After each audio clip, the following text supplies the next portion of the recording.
Hello and welcome to episode 2 of the Axis Vanguard Podcast. My name's Dravoth and with me is... Cipher, yeah. So we are back, guys. Yeah. Episode 2. We are back, episode 2. The death of the podcast has been defied. We've managed to get together again for a second episode. It's quite hard to do because we're both quite busy. Yeah. Well, you're busy. I'm not that busy at the moment. But We'll try to push it out like every 2 weeks. Hopefully we can stay to a somewhat schedule. Yeah, I'd like to. 2 weeks is the target.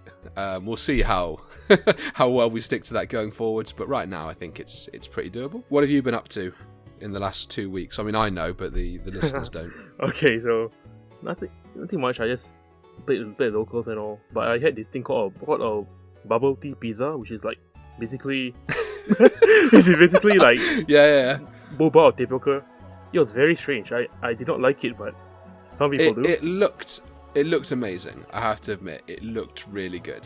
So just to picture it, it's just like cheese pizza, but I replaced all the tomato sauce with like brown sugar. And just throw a bunch of pearls. It was shaped like a star. Yeah. It looks awesome. I'm really jealous that you get like nice stuff in Singapore. Over here in Sweden, we don't have nice food. I think we do have Pizza Hut here. Pizza Hut? That should be everywhere. Yeah, right? I think we have a Pizza Hut here. I've seen it. There is one Domino's in this city. One. I think there's like 4 in the whole of Sweden. But there's one pizza here. But I've never been to Pizza Hut in Sweden. I want to go though. But it's like in the middle of nowhere. So this isn't very interesting. Well, there's Pizza Hut chat. That could be a new thing at the start of the episode, like Pizza Hut. What, eaten in 2 weeks? Yeah. What have you had at Pizza Hut? Has Dravoth been able to find a Pizza Hut? I'm sure I've seen one. I just don't remember where. Like in the middle of nowhere, like they have one by the side of the road in like a, where they have like DIY stores and shit. They usually have like a Burger King there as well, but I'm pretty sure there's one with a Pizza Hut. Anyway, let's move on from that. Who puts boba on a pizza? That still doesn't make any sense. I mean, it's, you've got to try and branch out, haven't you? Yeah. Bubble tea is very popular in the UK at least. It was even in Singapore. Yeah. Like maybe it's died out in popularity now. I've been here 2 years, but it was popular when I left. I haven't seen it in Sweden yet. Most things turn up in Sweden sort of 8 to 10 years after they've been in the rest of the world. So in another 6 years or so, maybe we'll start seeing bubble tea pop up. They've only just got smoothies here. Smoothies, yeah. That's a big one. And, do you have SodaStream? Do you know what SodaStream is? No. We just... It's like a little box you have at home, and you press a button, and it makes a drink fizzy. So you put some orange juice in it, you press the button, and it turns it into like Fanta. Not literally, but... It just blows bubbles inside your drink. Well, it carbonates. It carbonates it, yeah. Right, but this was... I remember being a kid growing up in the 90s. And that was it was like a huge thing. This SodaStream was like a huge thing. And then I never saw it again for like 20 years. And then I moved to Sweden, and it's like the hot shit here. Like, everywhere you go, everyone's got like 4 SodaStreams, and you're like, what the... Yeah, so it does feel like the rest... it feels like we're on like a slight time delay in Sweden of like 8 years or 10 years. Anyway, we'll probably cut this, because this has gone on too... the top of the show banter has gone on too long. Last week, we talked about the Dragon Empire and Dark States start decks for overDress. Yeah, that was like about week 5 of reveals, or week 4. Yeah, so I think when we recorded it, we just had the Dark States revealed. Yeah, we just had Bruce revealed. Yeah, so we just seen Bruce, and we hadn't seen anything else for Dark States, and we'd seen a couple of cards for Dragon Empire, but nothing too exciting. So we hadn't even seen the full ride chain then, had we? Yeah, we also had the Grade 1 and the Grade 3 Nirvana. Yeah, so we've seen. We've seen the Grade 2 now. We'll talk about Dragon Empire first, then we'll talk about the new Dark States stuff, because we've basically got a pretty complete look at those clans now. The only thing we're missing is triggers, and we'll talk about that, but we're pretty much done with those decks now, I think it's fair to say. We'll start with Ryu. Ryu, okay. Rayu, I think we're going to go with, which is the Grade 2 Blaze Maiden Ryu, 420. Oh, 20, she is the grade 2 part of the ride chain, basically. Auto, when this unit is rode upon by Chakrabarti. Soul Blast 1, search your deck for up to 1 Verena, reveal it and put it into your hand and shuffle your deck. It just searches out your overdress. It pretty much guarantees you'll see one in the game. Yeah, you're guaranteed to see it no matter what, which is pretty good. You know, it's not especially exciting.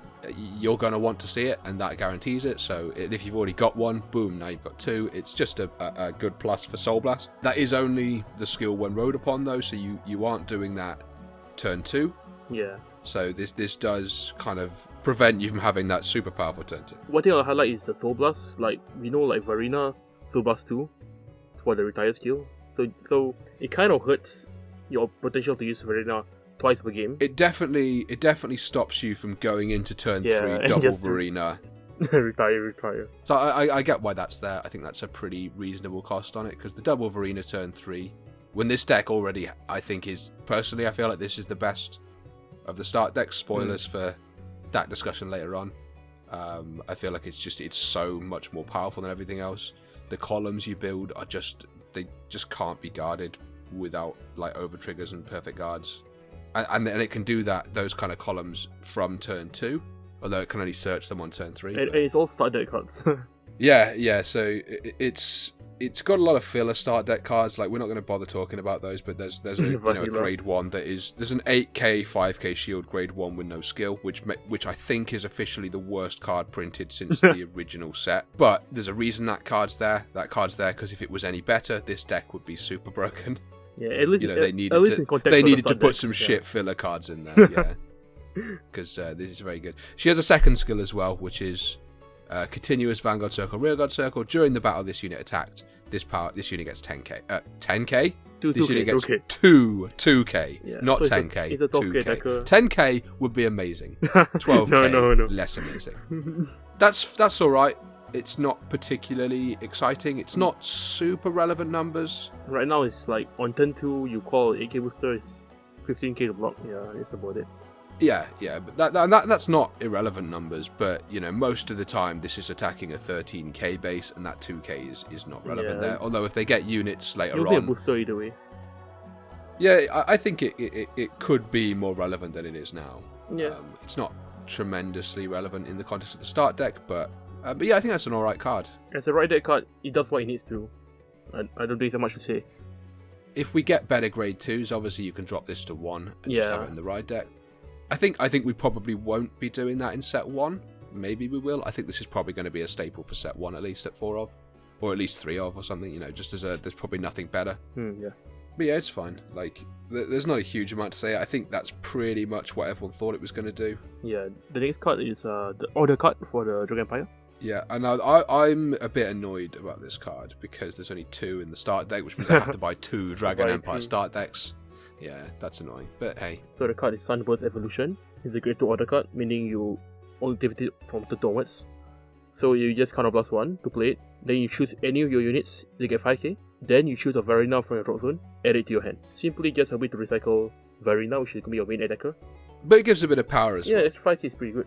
Like, I think people are very like, there's a few skills we've seen which are like counterblast. To give power, yeah. Gain 5k and stuff, and people are like, oh, that's shit. So yeah, it was shit in V.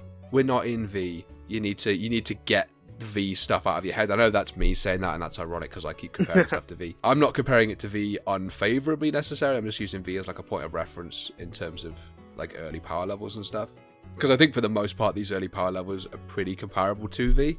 Early compared to base set, yeah, like early V, yeah. It's locked behind a counterblast, so you can't do too much with it. Yeah, especially since Nirvana also is a counterblast for its own attack skill. There might be games you need to plan out, like, would you rather use the 10k for the Vanguard or guarantee the Varina back? So counterblast might be an issue if we get more skills, but we'll see. It's just still very early on. And that's pretty much this deck complete, aside from the triggers. Yeah, we'll talk about triggers more later because there's some stuff to say there that we didn't know during the first podcast. But yeah, like, I think this deck looks really, really solid. It's very simple. It's not flashy. It's not... It's to the point. It's hard. It's very... I would almost say crude, you know what I mean? It's just brute force. Yeah. It hits crazy numbers. It hits huge numbers. It only has 3 attacks. There's no nuance to it. There's no conditions you're trying to meet or anything just in your like face. Hit. Your opponent dies. On turn 2, you get a Verena in overdress, and your opponent goes, well, fuck, I can't guard anymore this game. If your opponent doesn't have PGs, multiple triggers, or their overtrigger, this is very hard to guard any of this, so I just think this is really powerful. I'm quite pleased with this. I guess I'll bring it up now. There was a tweet yesterday or Tuesday from Kita Mori-san, who said, we want these to be... They want the side cards to last, He wants the boss cards at least to last. Yeah, I think he said we want the core part of these decks to last. We want these decks to be viable decks for a while. Which is good. Which is cool. And I can really see that with this deck. I can see that there's ways to go with it. There's stuff they could add into it with sets that could make it better. Obviously, that 8k vanilla, we want that in the bin as soon as possible. Which is a real shame because it's the Tachikaze as well. It's the Tachikaze unit. It looks cool. I'll say that for it. It looks real cool. Forever. Like, even the throwaway trash cards in these decks look cool. And there is a few. The art direction is pretty good for Dragon Empire. To be honest with you, the art in general so far is pretty good, I think. I haven't seen anything where I'm like, that's shit. Everything looks cool. And you know me, I'm very quick to say something shit if I don't like it. So I'm pretty happy. We'll move on to the Dark State stuff. Dark States, So to catch up with Dark States. Yeah. So I'll just start with the big boy, or should I start with the small one? Let's start with the grade 1. Because I think this answers a lot of the criticisms people had of it.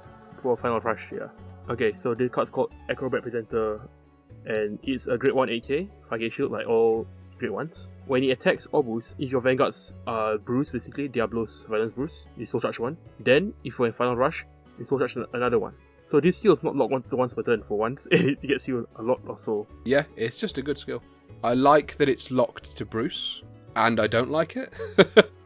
Well, I don't know, that kind of maybe tells me that soul charging 1 is worth locking behind a specific unit, which is interesting. So I wonder if soul is meant to be used differently in different Dark States archetypes, and they don't want splashable soul charge in the same way. Someone also like call back to the clans that they make up Dark States now. Oh yeah, this is so clearly a Pale Moon card. Yeah, but it supports the Spike Brother, kind of. But yeah, the actual character looks like a Spike Brother, yeah. But it's a guy who looks like a Spike Brother, little demon dude riding around on a saw, a unicycle that is also a saw. Yeah, so it's very Pale Moon. But as I said, the actual character does look like he's a demon, which is generally not what you'd have in Pale Moon. Maybe there is a couple in there, but it's more demons are more what you see in. Spike Brothers, that's it. Spike Brothers, and to a lesser extent, Dark Irregulars. Yeah, one thing to mention is that because this soul charges do like every turn once you have Final Rush, this actually solves the big question, which was like, will Bruce have a problem maintaining the 5 soul to use skills multiple turns in a row, right? This straight up just soul charges 2 every turn. So let's say you Persona right from turn 3. Yeah, from turn 3. Turn 3 is soul charge 1, then turn 4 is soul charge 2, yeah. So one player that actually comes to mind is that if you have nothing else to call, you can just, during your Persona right turns, you can shift it up to the front row, and you can just swing 18, soul charge 2. Then when you resend it in Bruce, you can soul charge 2 again. So you basically like almost refund the whole soul plus 5. Yeah. It's also attacks or boosts. Yeah, attacks or boosts, yeah. It's why I say you can put it in the front row. It's very flexible, which is something I like about this new card design. Because, I mean, in V-Trial decks, we might have had this skill, but it would have just been attacks, or it would have been boosts, or it would have been when this unit's attack hits. Yeah. Maybe like on place even. Yeah. So yeah, I really like this card. I think it's really good, and I think this is going to be a core card with Bruce archetype. Yeah, Bruce. Yeah. Do you want to talk about the next one? You can talk about it, which is going to be the biggest thing. So yeah, this is Mr. Fister. Mr. Fister, yeah. I'm going to try my best with this name. It's a bit of a tongue twister. Time Fishering Fist Colossus. Now, yeah, she's nice boss. Nice fishing. He is a big lad, I think it's fair to say. Yeah. With big old fists that he likes to put into time, apparently. It's a grade 3, 13k. Does have Persona Ride, although you're not going to want to Persona Ride this because it doesn't have a it doesn't have you're not riding a ride it skill or anything. You're not going to ride this, but I think it is relevant that every grade 3 seems to just have it. We'll be looking at a lot more grade 3s soon if we get to whatever it's called, Kita Sanctuary. Auto, when this unit is placed on rear guard, soul charge 1.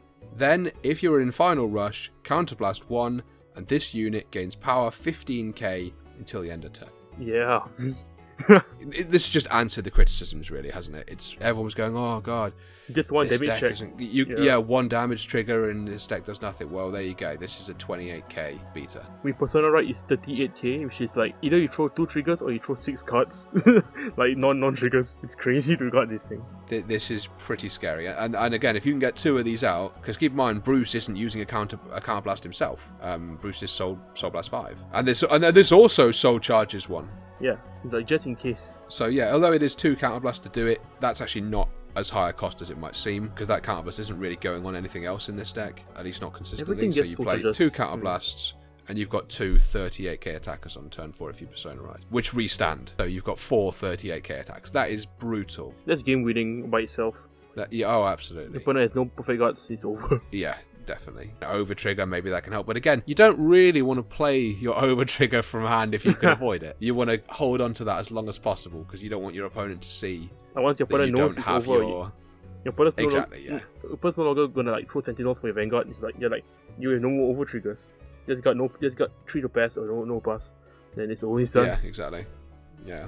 Also, another thing about Colossus is that because it gets power regardless of Persona Right, in the event you just don't draw Bruce, which is pretty unlikely, but let's say you're stuck in a position it's gonna happen though. It's gonna happen, but like you can actually like layer your turn. So let's say on your first turn, your first turn 4, your first Final Rush. Yeah. You can use Persona Right to get power and push. Then once your opponent's at 5, you can just call this out to really end the game then. So it adds more layers, like you don't have to rely on Persona Right to have a pushing turn, which is something the deck really needs. You don't even need to restand this if they're at high damage. You get 5, yeah. The restand is complementary.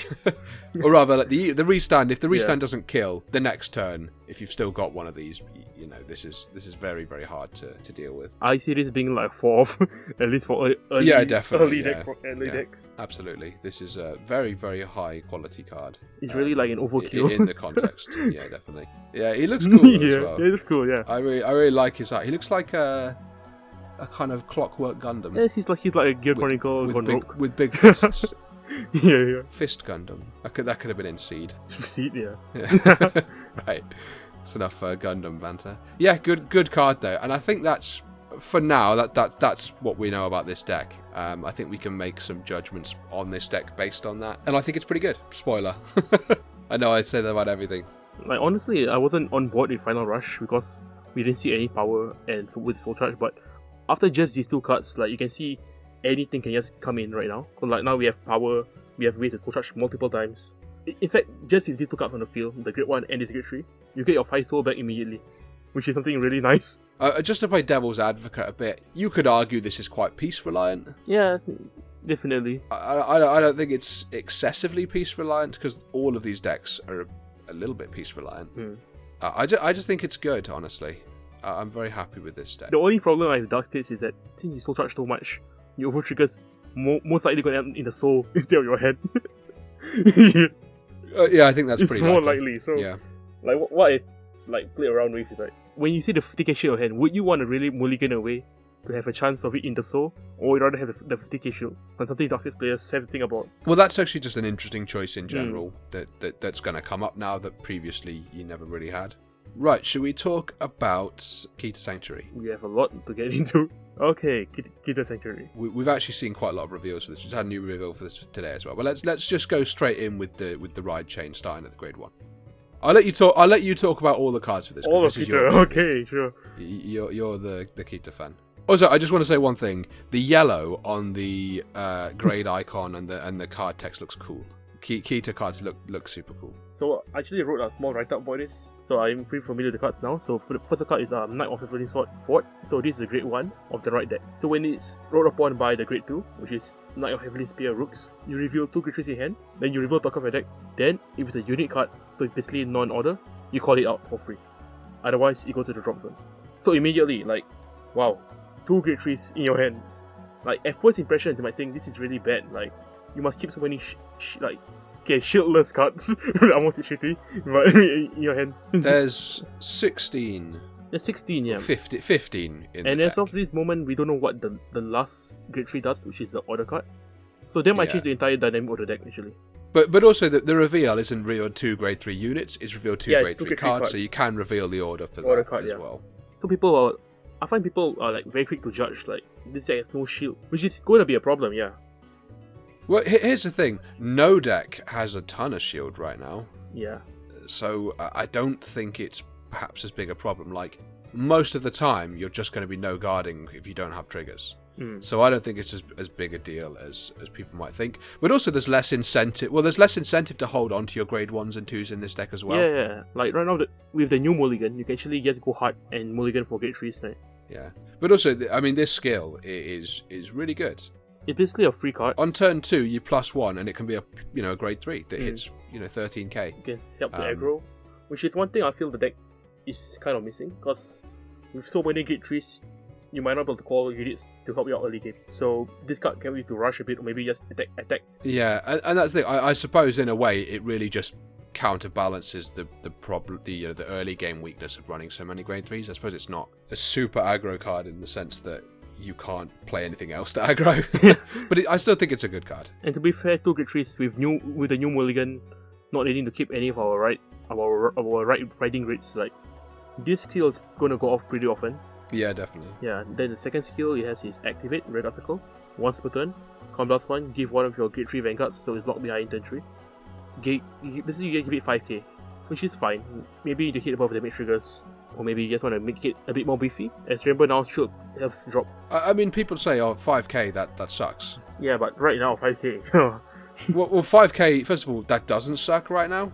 Like, when shield value has dropped pretty dramatically, 5k is just better in general. But hitting magic numbers is so important. So important for closing games, yeah. The other thing is, there's nothing else you're spending that counterblast on. There will be games where you call a trigger with it. The only other counterblast in this deck is counterblast 1 and give this unit 5k. Yeah. So the counterblasting in this deck is right now is just giving your units 5k. So these skills, although they don't sound good, they don't sound good compared to V skills. In the isolation of what we're seeing now, that's actually pretty good. Or at least it's fine.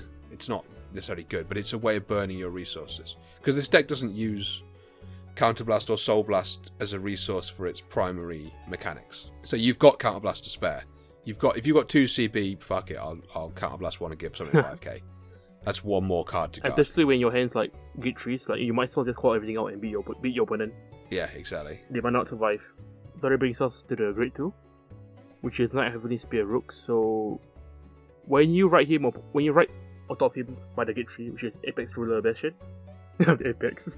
Okay, anyway, Apex Legends Bastion. Just for context, Cipher is addicted to Apex Legends. Yeah, this was made for me. Man. Like, we'll be having a conversation. I'll be like, "Oh, so how are you, mate?" And he's like, "Oh, yeah, I'm good." And then I'll say something else, and then he won't reply for like an hour. And then I'll see Cipher is playing Apex Legends. You're like, "Oh, okay." And he's like, "Oh man, I've got to go. Something important to do." Yeah, okay. And he's playing Apex Legends. Well, it's been a while since my last Battle Royale game. I've got nothing against Apex Legends. I just think it's funny. You're just suddenly getting really into Apex Legends this week. This is a coincidence that the card's called Apex Ruler. Okay, anyway. I don't think it is. I think that's what put it in your head. I think you saw Bastion, he would have gone to Overwatch, but Apex was first. Like, in the Apex name, first, yeah. Anyway, so sorry, go on. Basically, when you write Bastion over him, you draw 3 grade 3s from your hand. I mean, your grade 3s are staying in hand, they're not going anywhere. Then 3 grade 3s, might be a bit trickier, but then again, should be doable. You just draw 1 card. Yeah, you can mulligan for it. It's not the worst thing in the world. But yeah, just draw a card. Just straight up draw a card. It's not the worst thing in the world, as if you're hard mulliganing for grade 3s, you might not have more regards to play with, so the extra card always helps. Like, even drawing a trigger, which is a 15k shield, is still alright. Yeah, I think it's a decent effect. It's not tremendously exciting. Yeah. But it's effectively a free plus. Because they say cost, but revealing isn't really a cost in the sense that you're paying something. You know, the cost is an action rather than a payment. Especially since it's grade 3, you're gonna be calling the grade 3s anyway. So it's not really giving your opponent more information. Well, I mean, if you're playing this deck, your opponent knows you've got grade 3s in hand. Yeah, it's not a surprise to them. They're gonna be rushing you. At least as currently the way you see it. So anyway, the regard skill is actually what is more important, which is if you have 3 or more grade 3 units, includes a Vanguard by the way, so you just need 2 on the regard, it gets boost and it gets 5k. So this is a 15k attacker or 15k booster, depending on what you want at the start of the game. And the fact that it's a con, you can just pull it up. Let's say your grade 3 somehow dies, you can just pull it up to the front row to attack, or leave it at the back row, just call nothing. You're hitting crazy numbers with this. 15 plus 13 to already 28k. Yeah, if we assume that your grade 3s are sat at vanilla numbers, this is a 28k attack. Already 20k line, yeah. Yeah, that's big. That's a big number. If you have it behind your Vanguard, you can use the grade 1 to counterblast 1 and give your Vanguard another 5, so that's a 33k attack. Again, I think people are looking at these numbers in the context of V. Of V series, yeah. And I know in V, at the end of V, that wasn't a high number. But this is a start deck at the start of a new format. Big numbers we're talking here. I really like this card because you're playing so little grade 2s. Yeah, I think this is one of the best start deck cards. Like, honestly, if your opponent can't get rid of this in the back row, they're not guarding later into the game. Well, again, all the removal we've seen so far is next turn reactive removal. There's no denial Griffin. Yeah, there's no denial Griffins to stop you. People are going, oh yeah, well there's loads of removal in the game. And you go, well yeah, there is a lot of removal now, but it's still reactive. It's still your opponent gets to punch the shit out of you for a turn. Then you're like, before stop. you can start removing anything. Yeah, like so. We'll talk about this when we get to Brantgate, but there's been some really stupid criticisms levied against some of the mechanics lately. Anyway, finally, Bastion, yeah, Apex Ruler Bastion. So this card, Apex Legends Bastion. Apex Legend Bastion, yeah. So this card, a lot of people have been criticizing it, but let's just go into it with open mind. So the first kill is during your turn. All your grade 3s get 2k power. Like, people, this is the same argument people did for the old Dragon Empire grade 3, like, only 2k? but you gotta know the numbers now. When your opponent's on the fact that this kill is already live, the moment you ride it, like most of the kills actually, apart from Bruce, right? Yeah. So basically, all the numbers I mentioned before, like 28k, 33k, they all go up a stage to like 30k, which is 25 to block now, or like 35. Yeah, exactly. Well, here's the thing, right? Imagine you have an 8k booster, then that attack becomes 23 rather than 21. And that's relevant. I think people don't understand how magic numbers work. Yeah. Because I feel like V eroded people's ability to think about magic numbers. To be fair, you often overguarded in V at least, yeah. Yeah, because that's the thing. Your shields are so big. The problem in V wasn't meeting the power with shield. It was having enough cards to do it for a whole turn. Yeah. Like you could have the shield value to block all of your opponent's attacks individually, but you couldn't block them all that turn. You just wouldn't have the cards in hand. I think people don't necessarily look at numbers in the same way anymore. Yes. Like for context, like this could just make all your entire front row hit above damage triggers and still hit well. So that's like a criticism I think like a lot of the decks actually, apart from Dragon Empire at least, face early on, like one damage trigger stops this. But currently, like even without Persona, right, you're already hitting good numbers without anything. Yeah. Okay, now the second skill is once per turn. At the end of the battle, it checks a grade 3. This is once per turn, so it only activates once regardless. You discard any card in your hand, likely the grade 3, to resend one of your regards and give it 10,000 power. So basically, stands are back. Kind of stands are back. Yeah, basically, yeah. It's like Asura Kaiser from the old days, yeah. Yeah, this is very similar to a Asura Kaiser skill. Yeah. So from what I've seen, like people either go into two camps. It's like wow, it's like first of all, like, wow, it's counter blast 3, multi attack on turn 3. Yeah, that's crazy. I'm on board with that. But the other side, people are always saying like, oh, it's reliant on luck. But think about it, like your deck's like 15 grade 3s and 16 triggers. Here's the way I've been saying to people: imagine if you could have your deck exactly as it is now, but you could also have 16 of your units be stand triggers, 10k stand triggers. That were hard once per turn, but still. Hard once per turn, yeah. So your opponent's really gonna struggle. Like most likely, you're checking either a grade 3 or a trigger. Well, here's the thing. Yeah, exactly. If you're like, there's like 8 cards in this deck that you don't want to check or something like that. Yeah, it's like really small amount of cards that matter. That don't matter, sorry. You know, generally speaking, you're gonna get a trigger. This means. Even if you don't get the stand trigger, hey, you might get a crit trigger still. So you might get a double trigger. Yeah. You know. Yeah, even I honestly think people people are being really weird how they're judging this. I think it's good, but here's the thing: what this does and what Bruce does, both of them have this, is they scale really well with future support. Yeah. Anything that goes into dark states that does something on attack, Or like the Colossus, like on place get huge power. or at the on end of place turn, for the rest of turn, stuff like that is going to scale phenomenally with Bruce. Like, Bruce has such a high scaling potential, and this does as well. Any grade 3 that they make for Keta Sanctuary has the potential to be crazy. Kind of busted, yeah. The fact that it gets 10k too. So like it's always going to hit above a gimmick trigger. And I can potentially see this having some interesting premium interactions as well. I'm sure, like at least in Shadow and Royal, right? Mostly Royal Paladin. I could see something. I'm thinking like Crystal Luster or something. Chain Rancor or Crystal Luster. Yeah, Crystal Luster. This could be something. Some interesting potential with this. Also, another thing about Bastion is that, remember, it's not just a Paladin. Like we are in Keta Sanctuary. If our Oracle and Genesis family of cards actually play into this, you might actually be able to set it up with all the scrying skills, like Oddity and... Yeah, definitely. Yeah, which is something you actually brought up to me. I didn't think about this at first. I was thinking about it like a Royal Paladin only. Then when the more I talk about it, like even if you get support, they just like reveal the total card, put it back, like some Circle Magus, or maybe like Bells to Cocoa from the old days. You can put top or bottom. You can shield plan out your turns much better. Yeah, definitely. And the fact that this doesn't cause a counterblast. Anything that gives you a skill on check that has access potentially to scrying, it has potential to scale very well. Which is something I'm interested to see. But again, every grade 3 that they add into this nation makes this better. Stronger and stronger, yeah. Yeah, you know, it like, despite how it sounds, that is a super generic effect. And so is Dark States as well. Both of these have really generic effects. They work with anything. It really stays true to what he said kind of on Twitter. Like, yeah, you can see these cards, like, at least with like Nirvana and the 3-star deck so far, they really seem to last.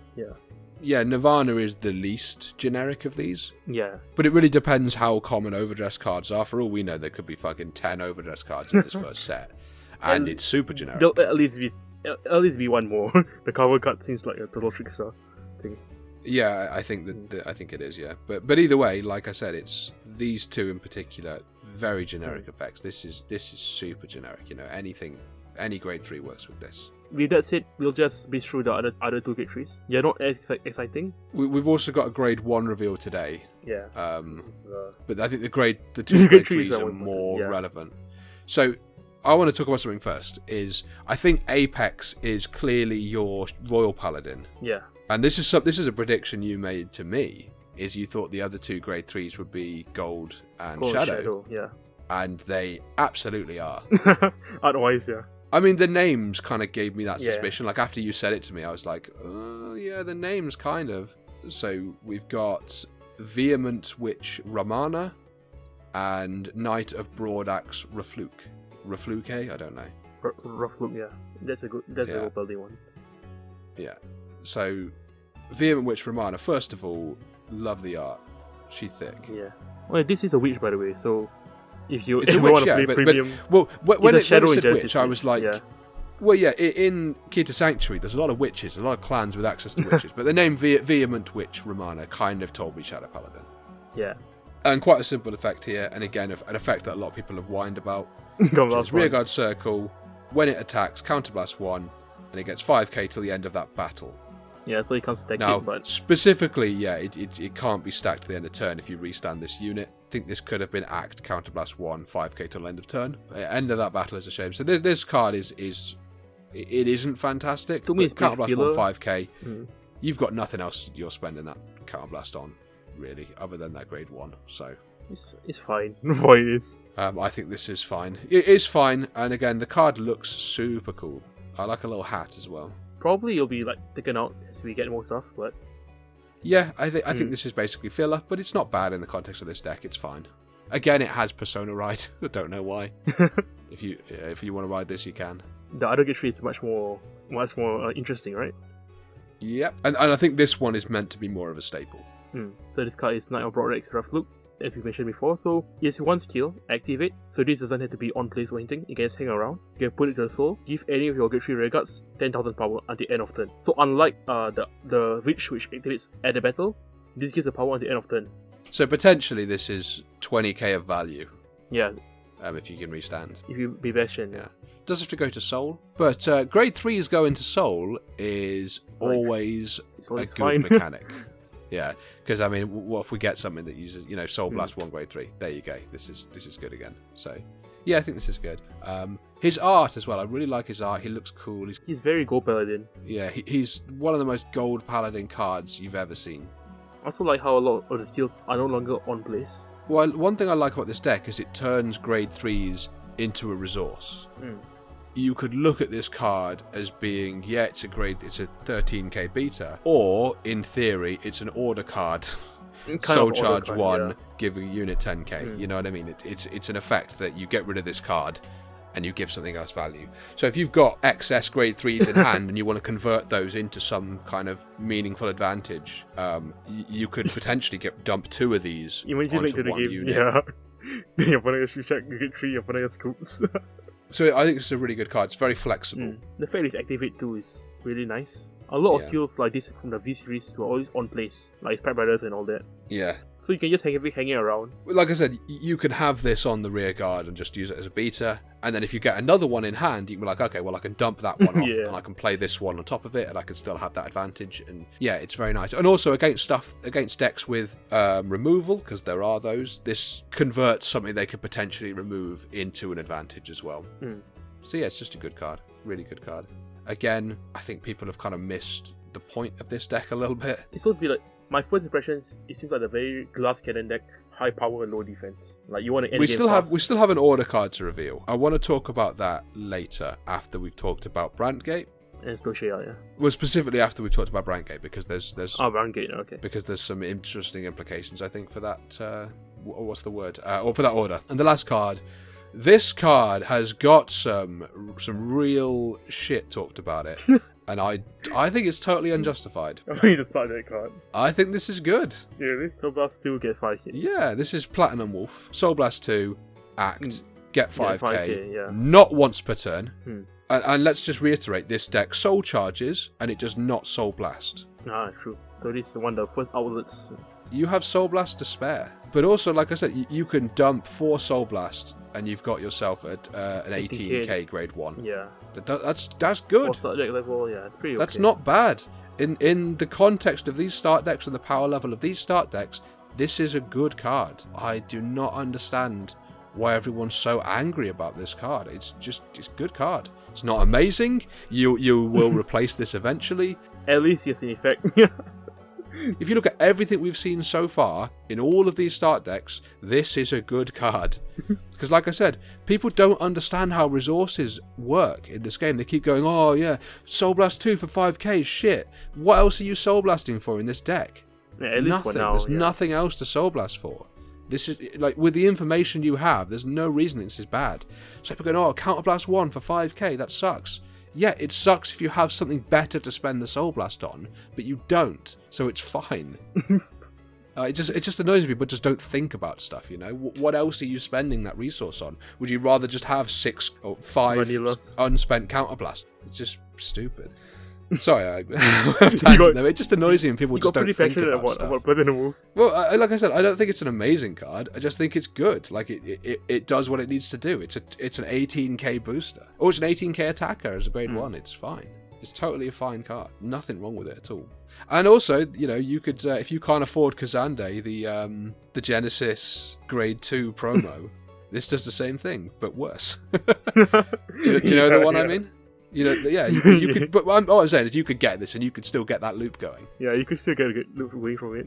Yeah, it's objectively worse than Kazande. This one great one. Well, Kazande's not that easy to get in Europe. No. I'm going to say it, and it's gone up in price everywhere, I think, as well, because it's run in Fenrir. So if you want a cheaper alternative, hey, this is it. So you should move on to the next. Well, let's talk about the deck a little bit. Like, I guess we already did, but I think it's just good. Honestly, the order card's really the big thing right now. Yeah, the order card's the main thing, but I have some thoughts on the order card, so I don't want to talk about that just yet. We'll speculate about that at the end. What do you want to talk about now? now? Stoicheia? Stoicheia, yeah. So this is the deck that I think people have overreacted to positively the most. And for some reason, they've started ignoring the arguments they made against other decks for this one. I don't know why. I guess if you stick a pretty girl on the front of the box, people start ignoring logic. People start ignoring their own logic, yeah. You're like, Dark State's bad, Keter bad, Soshia. Yeah. Yeah.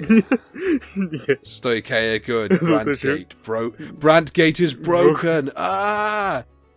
We'll take it in turns again. That worked. When this unit... Sorry, I should say the card name. This is the Grade 1 Silver-Horned Beast Charis. Charis. Okay. Yeah, Charis. It's Charis. What are you laughing at Charis for? I didn't name it, mate. It's not my fault. It just seems like a very normal name in context with the other cards. Charis. Like, Silver-Horned Beast Steve. Yeah. Okay. When this unit is rode upon by Silver-Horned Beast Lattice, that's the Grade 2. You may reveal the top card of your deck. If it is a Grade 2 or less card, call it to rearguard, and if it isn't, put it into your soul. Continuous back row rearguard. Sorry, this is the second skill. Continuous back row rearguard. Specifically, back row rearguard. During the battle, if this unit attacked, this unit gets power 5k. So straight away, we know from this card that we are getting back row multi-attack via back row. Yeah. Kind of like early, kind of like Aqua Force, what Aqua Force does. Aqua Force once upon a time. Yeah. Like Commander Tabas and all that. Yeah. Well, just a warning. I feel a sneeze coming on. Okay. Now, if I do sneeze, I'm going to edit it out of the episode. But I'm just warning you that if I sneeze, you might go deaf. Okay. Right. Okay. Okay. Nothing much to say about it. Basically, every card in this deck, apart from the Grade 3 and the Order card, is a Grade 2 or less unit. So you have 7 cards. How many orders are there? There's only 2 of the Order. So you have 5 cards in the deck that are not Grade 2 or less units. You're pretty much always going to call it.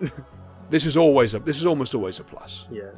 Even if you don't what? You can go to the soul, right? Even if you don't call it. Yeah, if it doesn't, it goes to the soul. To the soul. Which is probably more important than people realise, because the soul is actually probably an issue for this deck. Problematic, yeah. But the second skill, I mean, well, we'll come back to talking about that, but it makes it 13k beta on the back row, which is less good than maybe people think. But hey, it can hit a Vanguard from the back row. So then we've got Silver-Horned Beast Lattice. This is the Grade 2. When this unit is rode upon by the Grade 3 Silver-Horned Beast King Magnolia, Soul Blast 1, reveal the top card of your deck.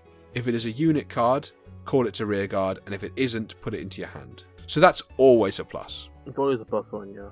Just Soul Blast 1, right? Yeah, Soul Blast 1. It's Soul Blast 1, yeah. And then auto, back row, rearguard circle.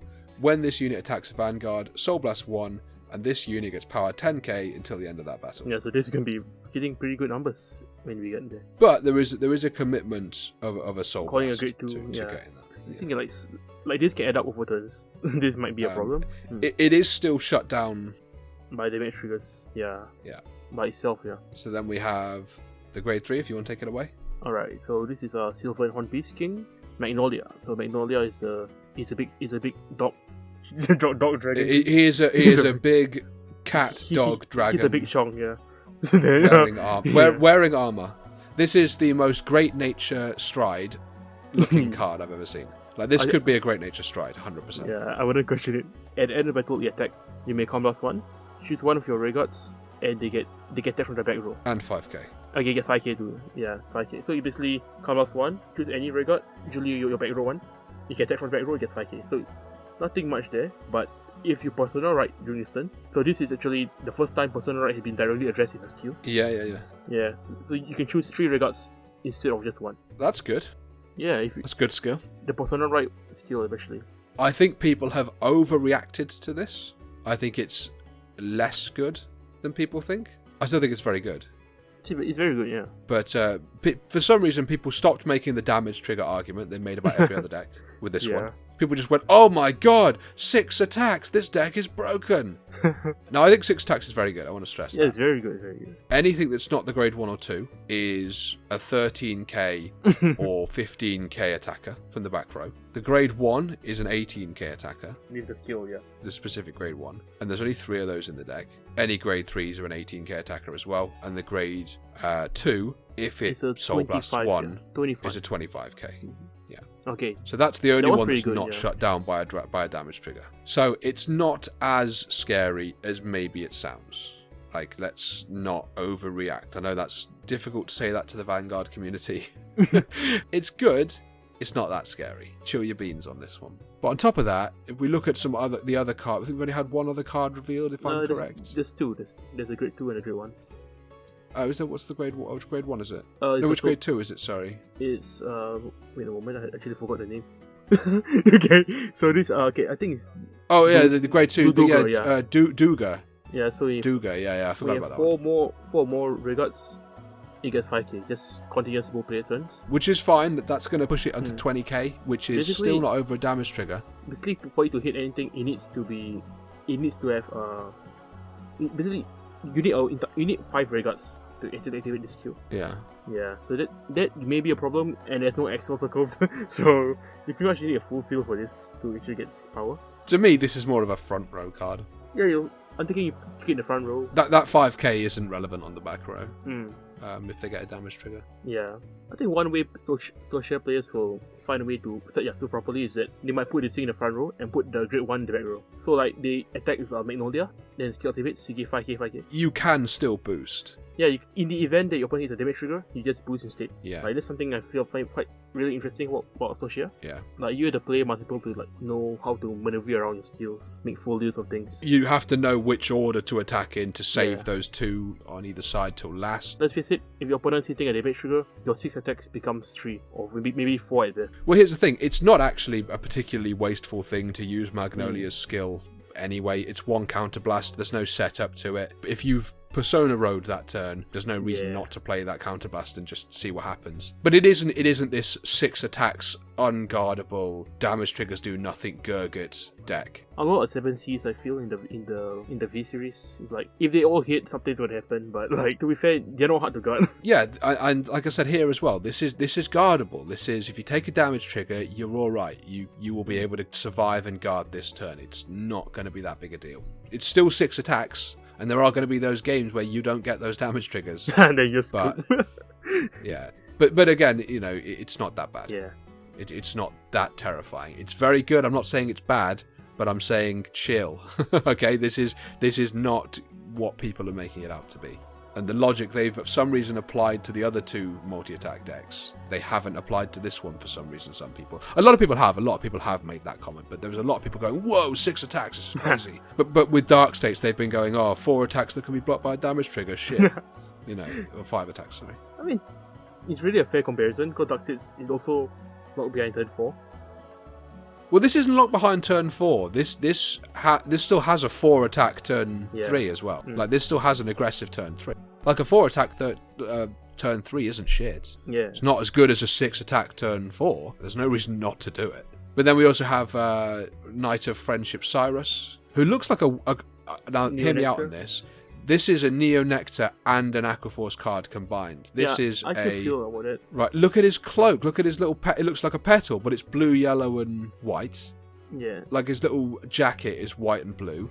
And his sword is like a curved sword, and it's green. Like a cutlass, yeah. Like all of the Aquaforce cards had those green swords, didn't they? Actually, I didn't. So this is like some hybrid. kind of hybrid between the 2, yeah. Also, one thing about the name, I think Zay brought it up. Cyrus is a very it's a name from like that the region where Aquaforce usually gets its name. It's the very Greek area.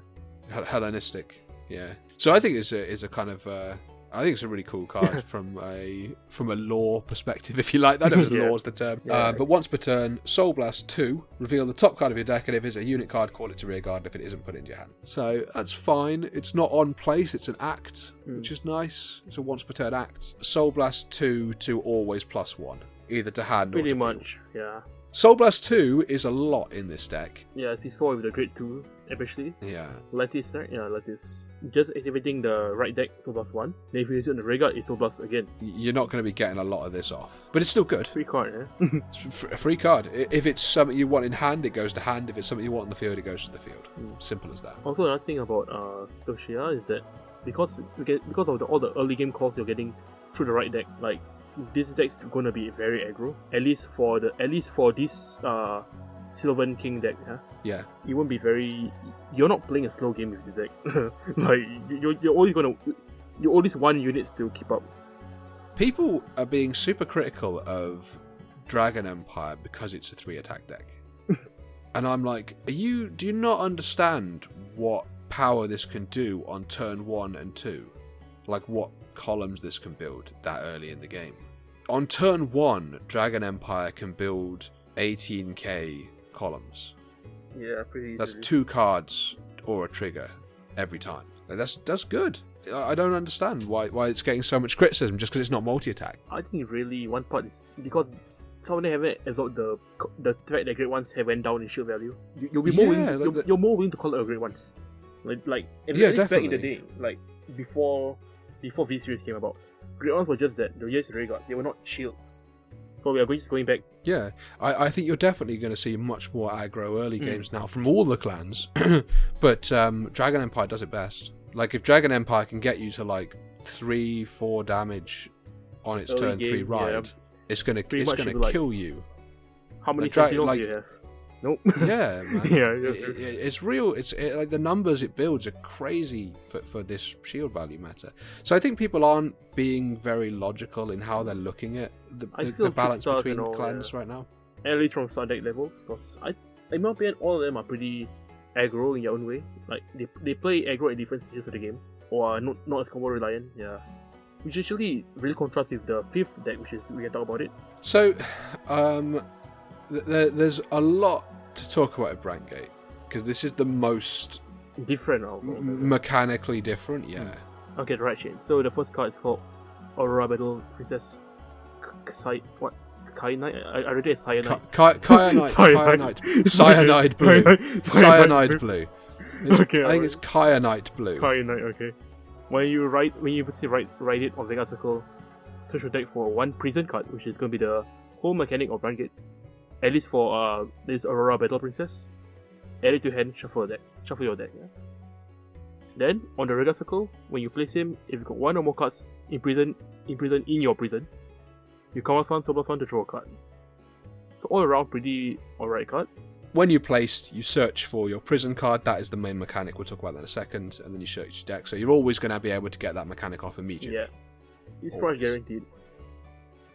Okay, so I'll talk about Galaxy Central Prison Galactus, which is the first prison card. There's something else to talk about first. So this is actually, not only is it a prison card, it's a new type of order card. So there is a new type of order card called a set order. And this is basically a field spell or a continuous spell. And this is what the order zone does. You put it into the order zone, and it stays there for the rest of the game. There may well be ways to remove it later on, but right now it stays there till the rest of the game. This could be the only type of this card for all we know, but they've made up a new type of order for it. At least the Great One, it picks any prison card, so this might not be the only one. As years go by, who knows? Yeah, it certainly seems to be an open term. Yeah, any prison card. So when this card's put in the order zone, soul charge 3. So there is an incentive to play more than one of these. Continuous in the order zone. When your opponent can normal call a rearguard, they can perform the following. So basically means in your opponent's main phase. Soul Blast 1. If they do, choose one of the imprisoned cards and call it to rearguard. Counterblast 1. If they do so, they can choose 2 of their imprisoned cards and call them to rearguard. It doesn't really talk about what imprisoning is, but you can glean from that what it is. Basically bind. So the way they explained it is the cards actually go underneath your order card. So you take your opponent's card and put it underneath this prison card. So it's not really bind. We just stays underneath the order card. It's pretty unique at least. I'm viewing this as bind when you're as like a replacement for bind. I think. Yeah, true. So when your card is bound, rather than just going to the bind zone and never being able to touch them again, they go here, and your opponent can still interact with them in some way if they can pay the cost. It's lowering the power of bind to a point at which they can now start making bind usable in different phases and in different ways and at different values. I think that's the goal. Yeah, true. Because if we have like at least like Nubatama, where they used to interact with the bind zone, so now this can't be touched. I think so, at least. Well, yeah, it's also saying this is different from bind in a way that nothing pre-existing for bind can interact with it. Yeah. Yeah. But overall, it's an interesting mechanic. But it kind of depends. This doesn't actually do anything on its own in terms of that. It's just where you put stuff. Basically, the Soul Blast one and the Command Blast, the skills, basically you pay a cost to like bail your units out of jail. The easy way to put it. Yeah, basically, yeah. You're bailing out the homies, is what DF said, which I quite liked. Bailing out the homies. So now back to the Grade 2, we have, what's his name? Aurora Battle Princess Reset Ping. Yeah, so when you write this unit from the right deck basically, your opponent chooses a card from your hand and presents it into the prison, which is the order card. So this feels really strong actually. Like, on right, one card from your opponent's hand goes to the prison. They get to choose what it is, but still one less card they can use at the moment. But also, like, this is only once per game, so it's not ridiculous, you know. It's not gonna be like Chaos Breaker Deluge, 2 cards from hand to the Mind Zone or something. Maybe you'll see that with the Link Joker things. Who knows? We could see that sort of things later on. Maybe this is indicative of stuff to come. But in isolation, this is, nothing too scary. If your opponent has one or more cards in the prison, he gets 2k. It's just straight up 12k. It's not that great. Like, which is not very good. Same thing you say about the Dragon Empire. Considering that you can do it for free. Yeah, this does work on both players' turns. So it's a conditional 12k. Opponent leaves cards in the prison, it is a 12k on both players' turn, which is kind of nice. Only on rearguard. Only on rearguard, yeah, not on the Vanguard. It's okay. For a start deck, yeah, pretty okay. I like how he binds from hand. The ride deck ability is really good. Yeah. The continuous skill is bad, but still relevant. It's the same thing as the Dragon Empire Grade 2. It's not powerful, but it's relevant. It's still a 12k attacker. I do like binds from hand though, because so your opponent tries to play around by not calling regards early game. You still get one card in the prison regardless. Your opponent's not calling down your whole hand. Yeah, definitely. It's still a tempo gain. Either your opponent loses a rearguard or they lose some shield value. Whatever they pick, there's some degree of advantage gained. Either a defensive advantage because they've lost a rearguard, or an offensive advantage because they've lost a shield. And then we have the main event, the Grade 3, which is Aurora Battle Princess Seraph Snow. Continuous Vanguard Circle. During your turn, if one or more of your units... Fucking hell, I can't speak today. Continuous Vanguard Circle. During your turn, if one or more of your opponent's cards are imprisoned in your prison, this unit gets power 10k, and if 3 or more cards are imprisoned, this unit gets drive +1.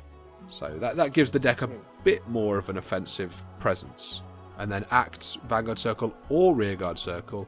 Counterblast 1, choose 2 of your opponent's rearguards and imprison them in your prison once per turn as well. So it's a weird one, because straight away we don't have a huge amount of power here. Deck's like trying to control the opponent's resources. Like you're forcing your opponent to keep bailing their units out, or they just take the minus. Yeah, like the Vanguard is a 23k with triple drive. That's kind of scary, but everything else is not that scary. Also, the fact that you need 3 cards in the bind zone, so if your opponent bails out one of your cards on their Grade 2 turn, you wouldn't be able to meet it immediately. Let me talk about this for a minute, because I had quite an extensive argument with someone yesterday who was convinced this was a broken mechanic, it was better than bind, and it was going to ruin the whole game immediately. Alright, sure. I wonder what. His argument was, well, this is better than bind because now your opponent has to pay resources to get their cards back. And I was like, well, that's worse than bind. Because bind was exactly the same, but your opponent could never get those cards back unless they were playing very specific clans. You're bind, you're gone. Like, imagine you couldn't get the cards back from prison. This is the same as bind. And he was like, no, but you're forced to pay resources to get your cards back. I'm like, you're not forced to do anything.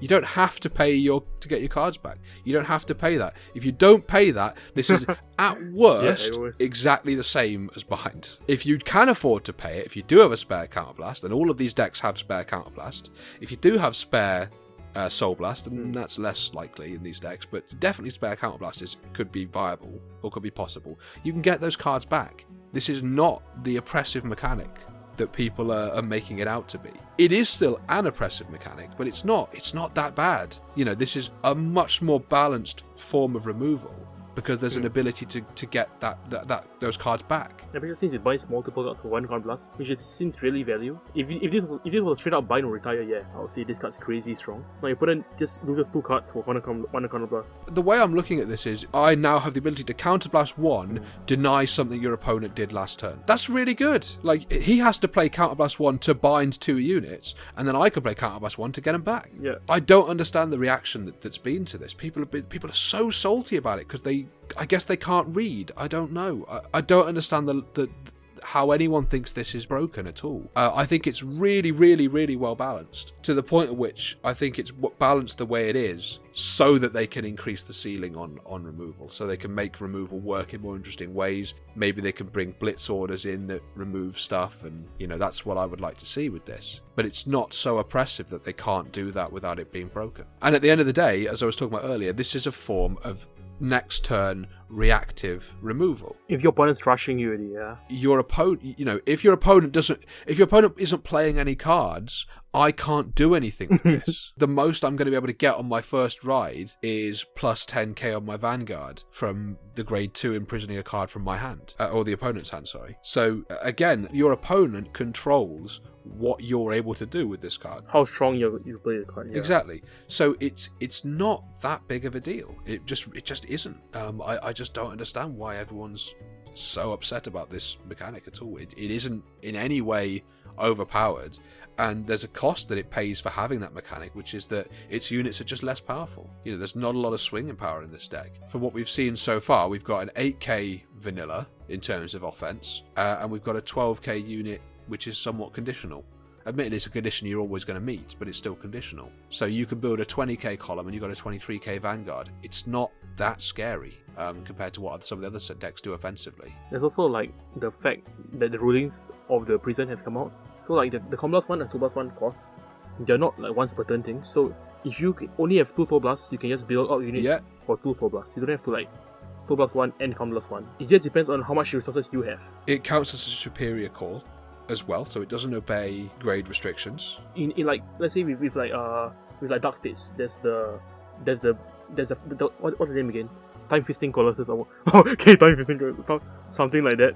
You can actually play the on skill again. Yeah, exactly. It lets you get your on skill effects back. Yeah, not your on place effects back. Sorry, but also this deck is going first, and this is a bit of a niche one. You choose a card to be bound from hand by the grade 2. You bind a big grade 3, and then you call out a grade 3 for 1 Soul Blast on your turn. Cheetah Century, actually. There's stuff you can do. This isn't without counterplay. You can play around it, and you can actually, in some ways, you can abuse it to gain some advantage yourself, like on place and stuff. Yeah, I honestly think this is a super balanced form of removal. It's one of the best designed removal mechanics in Vanguard. I feel they learn a lot from Lock, and it's like with Lock, if there was a way to actually unlock your units without by a cost, you would do it. Yeah, definitely, and it would have made Lock significantly less oppressive. Secondly, yeah, but instead they had to make cards specifically to unlock, rather than having this sort of jail and bail sort of thing. So I feel they really learned from your previous card design. It's no surprise in the V series they've been avoiding Lock until the very last set.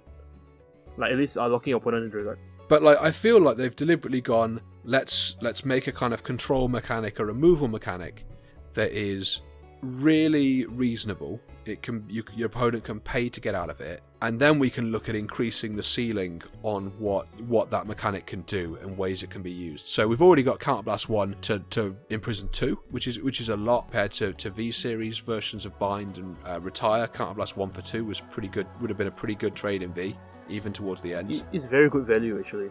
Like you see, Varina is Soul Blast 2 to Retire 1. Well, we'll talk about Varina in a second, because the one thing this deck does really well is fuck Varina.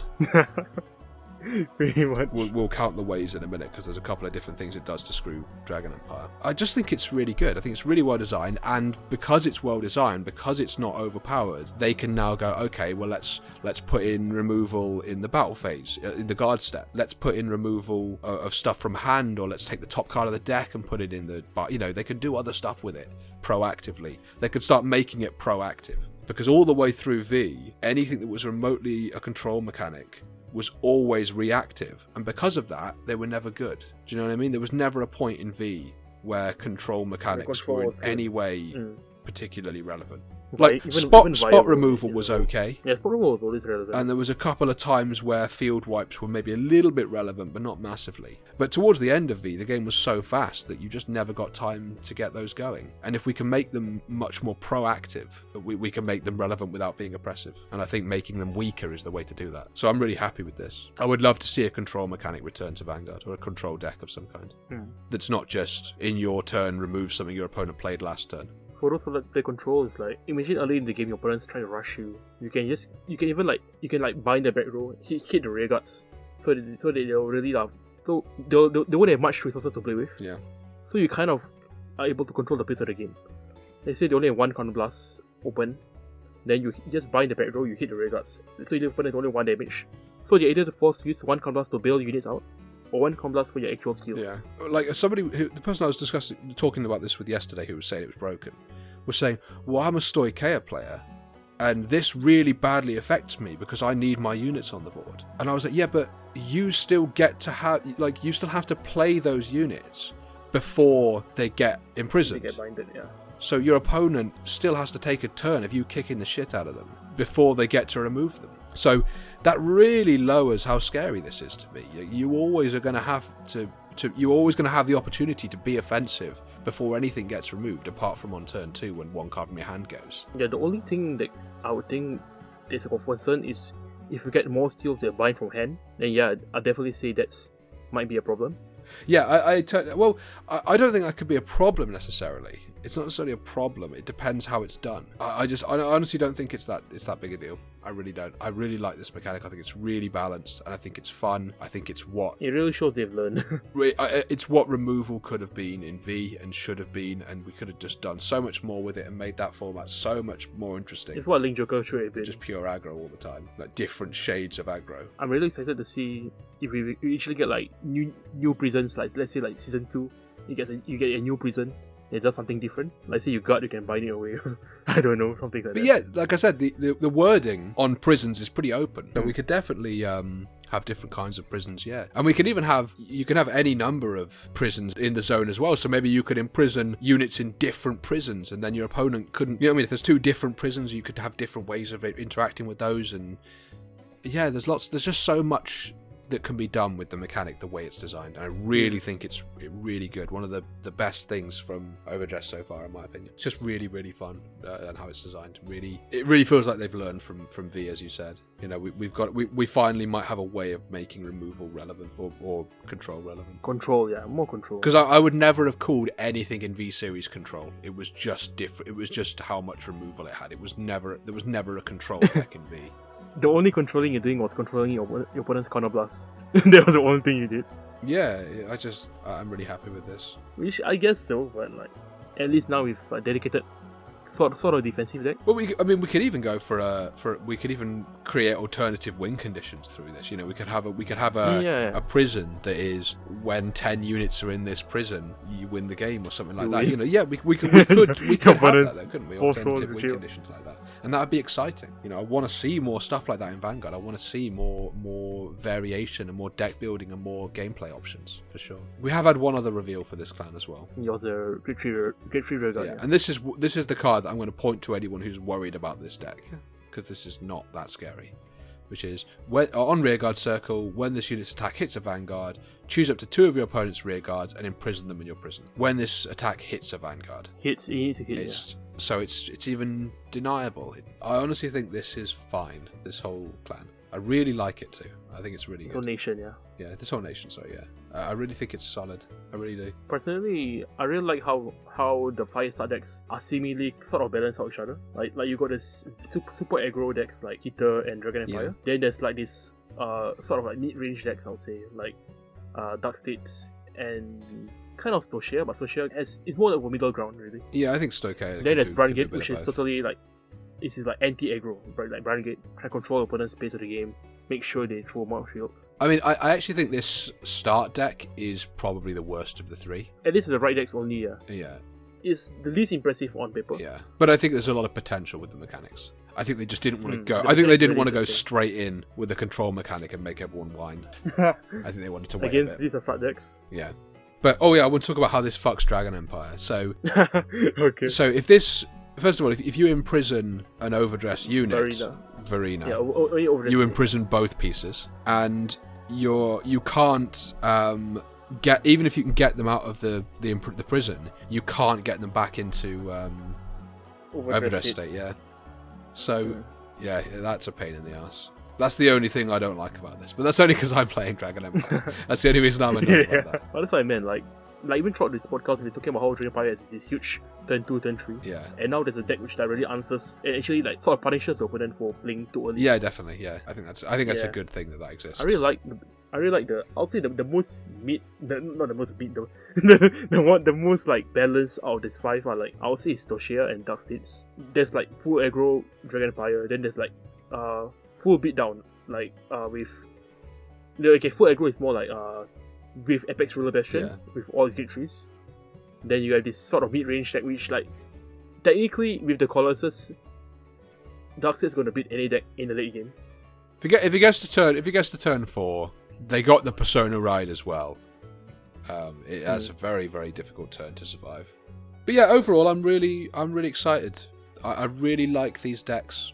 I think they're pretty balanced. I do think Dragon Empire is best, personally. Yeah. I think just the power levels and how early it can hit those power levels just gives it an edge. I think people think multi-attacking is just better than hitting raw power early, which I think is just wrong. Personally, I would always take raw power from turn 1 over raw power on turn 4. That's just me. And of course, that is obviously subject to change as we see more cards.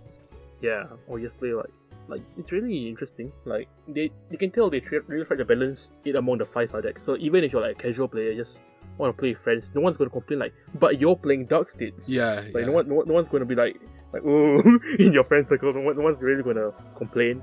And I think all 5 are pretty. They got your good plus and minuses, and even some good matchups and bad matchups, I suppose. I honestly just think these are fun as well. That's ultimately what it's all about, isn't it? Is the game fun, and I think this is fun. I really like the card design. Yeah, me too. I think that they've done a good job of making nothing feel like it's just a rehash of something from V as well. Yeah. Like, although obviously there's a lot of things that are very similar to in V and even before that. There was inevitable. Everything still feels pretty fresh as well, you know. Like Dragon Empire doesn't play like any traditional Dragon Empire deck. Keter is like the first time any clan in that scheme has to play this many gate trees. Yeah, definitely. And again, I think everything's quite thematic as well. I'm honestly really, really positive about overdress. I think it's going to be really good fun. I don't like it's way too early to be talking about competitive play, in my opinion. Like for triggers especially, is going to be really like interesting.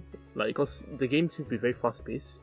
Going forward with the other nation over triggers coming out. Yeah. Honestly, the card design, at least one thing I would say is that like we're getting less and less on-play skills.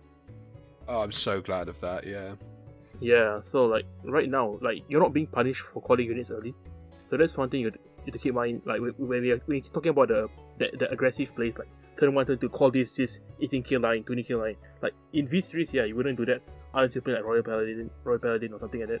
But now with shield values drop and just saving skills activate instead of on place, you can just hang around. Yeah. And just use a skill whenever and so you need it. But conversely, you can be punished for that as well. Yeah, you can be punished for that, which is I think is necessary. Yeah. For a balanced game. Definitely. But yeah, I don't know. I'm just positive about everything, to be honest, at the moment. There's nothing I think is terrible. You know, I still don't love over triggers, but again.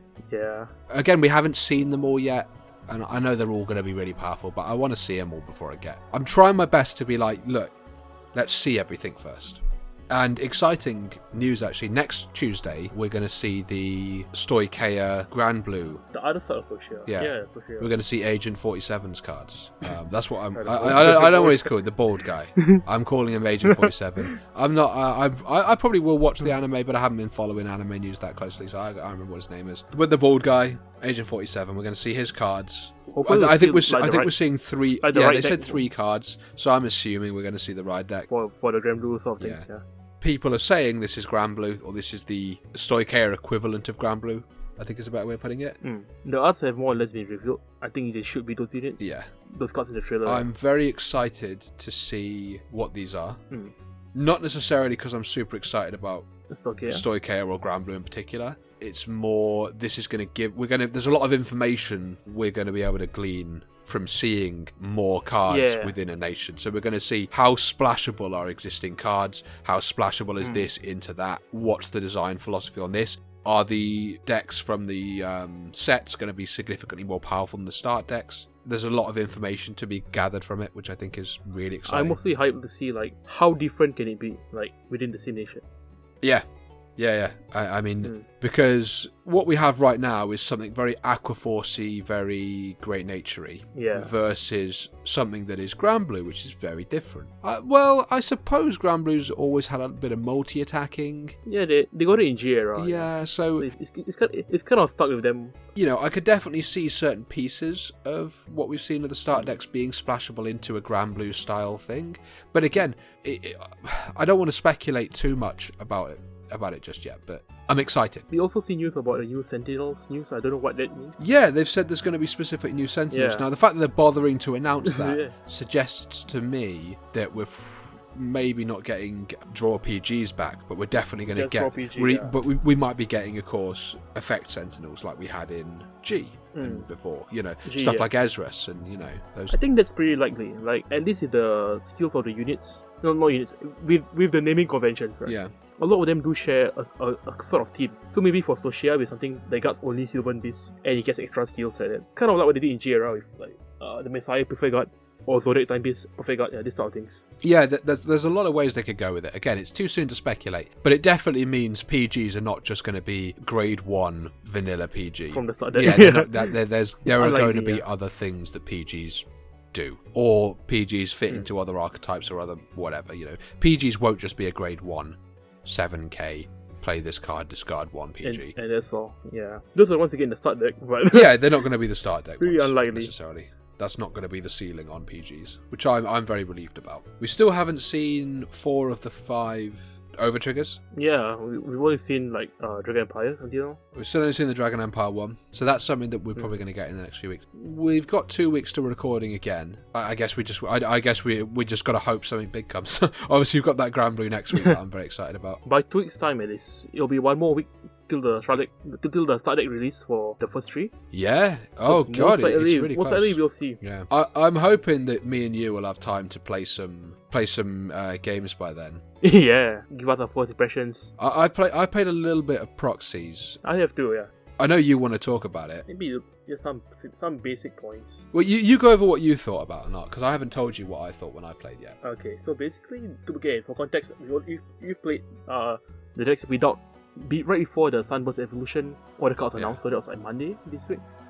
Yeah, so I played a bit of the Dragon Empire and the Dark Zone start decks, and they're really kind of the Dark State start decks, and they're pretty balanced actually. Like Dragon Empire can aggro Dark States out, but games do not end as fast as you might think. Like you might have to go out like to turn 5 and turn 6 to actually secure a win if you're playing and guarding correctly. I have to say I found that as well. Yeah, I really thought it was going to be over turn 3-4. Yeah, I had the impressions too with the Shield Values drop and Verena, but games really don't end as fast as they used to, unless maybe like for I'm guessing Keita Century will have that problem. Yeah.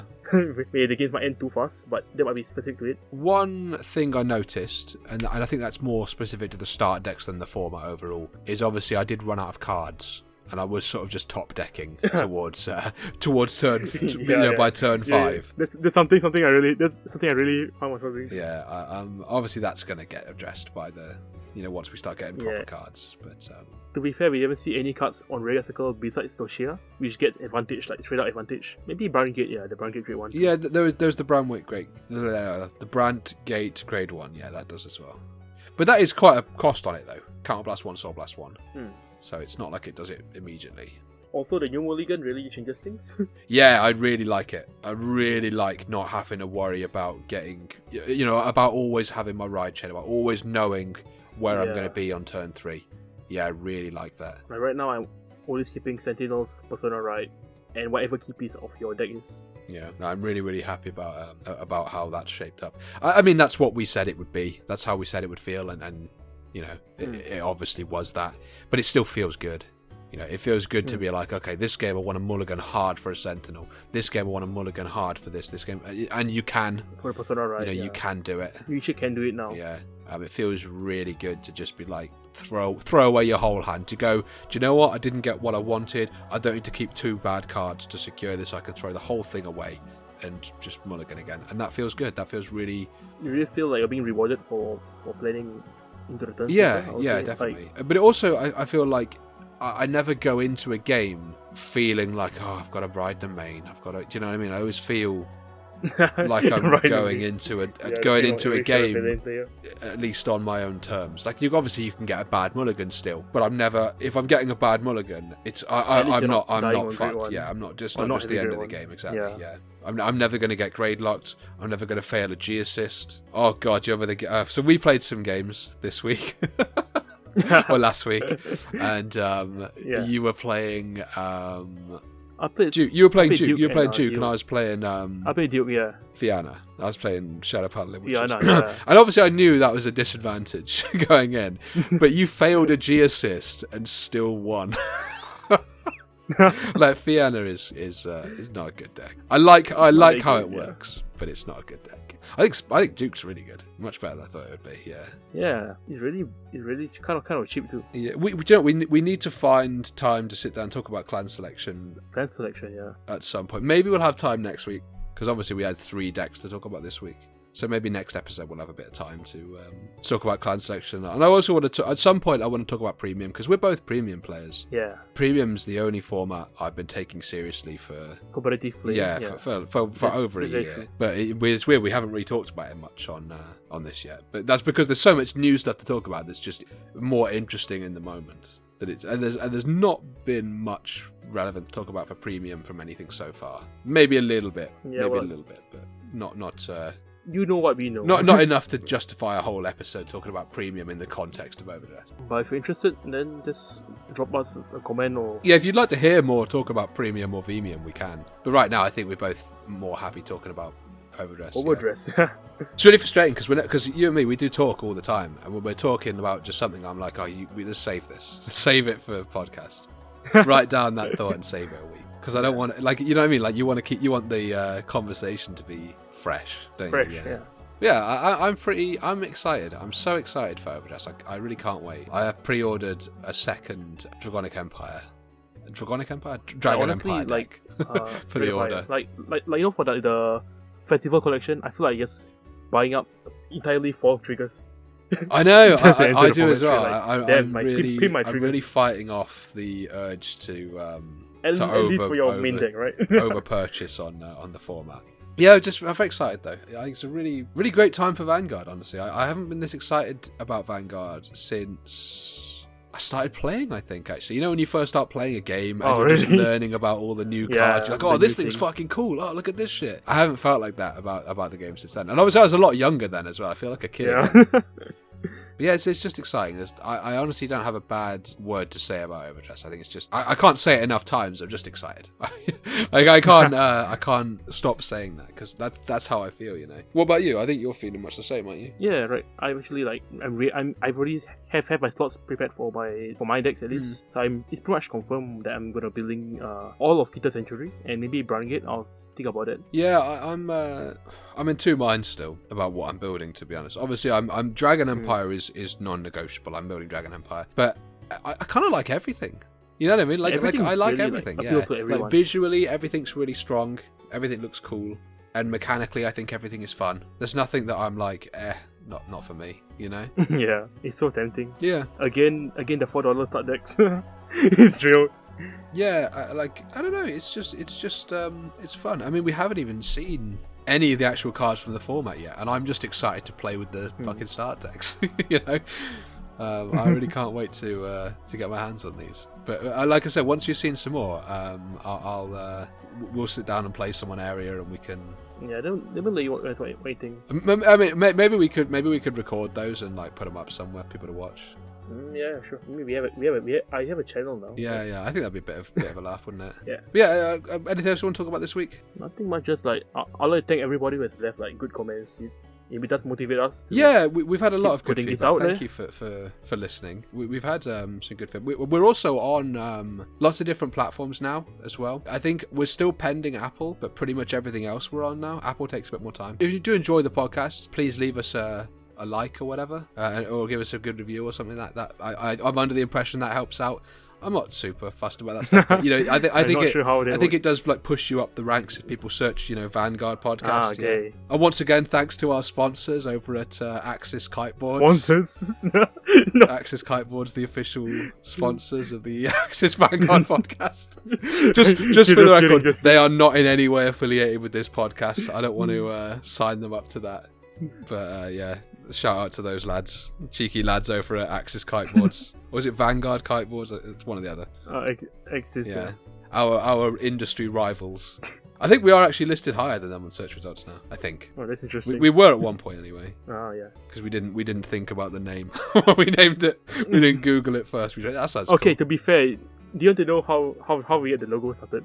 So it was just me and Machina Blau. Yeah. We were like, okay, I'm on board with doing this. I've done things before. So I just drew this A and V. And just draw a triangle, a diamond, and a circle, which is the original logo. I did not know what it was. I just thought it looked cool. Well, it does. It like does honestly, cool. It's like I was like, our logo. I was like, it kind of looks like Vanguard, Yeah. right? Then I think it was like the Daigo glove. People are seeing it. It does look like the Vanguard gloves from season 1.